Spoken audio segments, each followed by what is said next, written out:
अगर आप पिछले कुछ महीनों की ग्लोबल न्यूज को फॉलो करोगे तो आपको पता चलेगा कि वेस्ट एशिया में जो इस्लामिक देश हैं वो यूनाइटेड हो रहे हैं और ये सारे वही देश हैं जो कभी अलग अलग वर्ल्ड पावर्स के साथ खड़े थे। लेकिन अभी ये सारे देश अपनी इंडिविजुअलिटी पर काम कर रहे हैं और इस्लामिक संगठन को यूनाइट करने को लेकर अपना फोकस बढ़ा रहे हैं। और यही वजह है कि पिछले कुछ दिनों से ऐसा कहा जा रहा है कि अगर ये सारे देश एक तरह से यूनाइट होते हैं तो ये इंडिया के लिए एक रिस्क होगा। अब अगर शुरू से बात करें तो पिक्चर थोड़ी और क्लियर हो जाएगी। जिस समय हमारा देश आजाद हुआ उस टाइम पर जो वेस्ट एशिया था वहां की कंडीशन और इंडिया की कंडीशन लगभग सेम थी। हुआ यह है कि उस टाइम पर अमेरिका का कंट्रोल इन देशों पर बहुत ज्यादा था। यहीं पर अगर आप मैप को ध्यान से देखोगे तो वेस्ट एशिया, जिसको हम खाड़ी के देश या फिर गल्फ कंट्रीज भी कहते हैं, वहां पर सिर्फ गल्फ कंट्रीज नहीं है बल्कि कुछ हिस्सा यहाँ पर यूरोप का है जो एशिया से जुड़ा हुआ है और नॉर्थ अफ्रीका का भी कुछ हिस्सा या फिर नॉर्थ अफ्रीका के भी कुछ ऐसे देश हैं जो एशिया से जुड़े हुए हैं। अच्छा, तो मैं बात कर रहा था वेस्टर्न इंपैक्ट की, तो आप इसे ऐसे समझो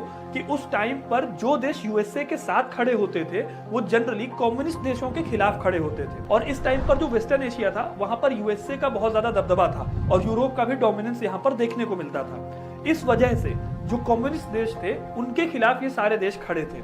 और अगर इस टाइम पर हम इंडिया को देखें तो इंडिया में पंडित जवाहरलाल नेहरू ने किसी भी सुपर पावर के साथ ना जाने का फैसला किया था।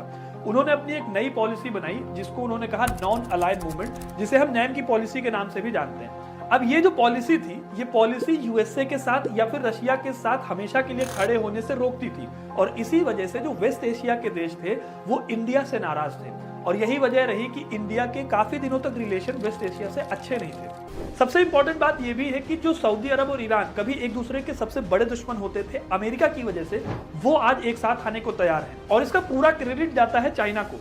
चाइना ने पिछले कई सालों से ये एफर्ट लगाए हैं कि सऊदी अरब और ईरान एक साथ आ सके और इसका उसको इम्पैक्ट भी देखने को मिल रहा है। यही वजह है कि पिछले कई सालों से धीरे धीरे वेस्ट एशिया से अमेरिका का जो डोमिनेंस है वो खत्म होता जा रहा है।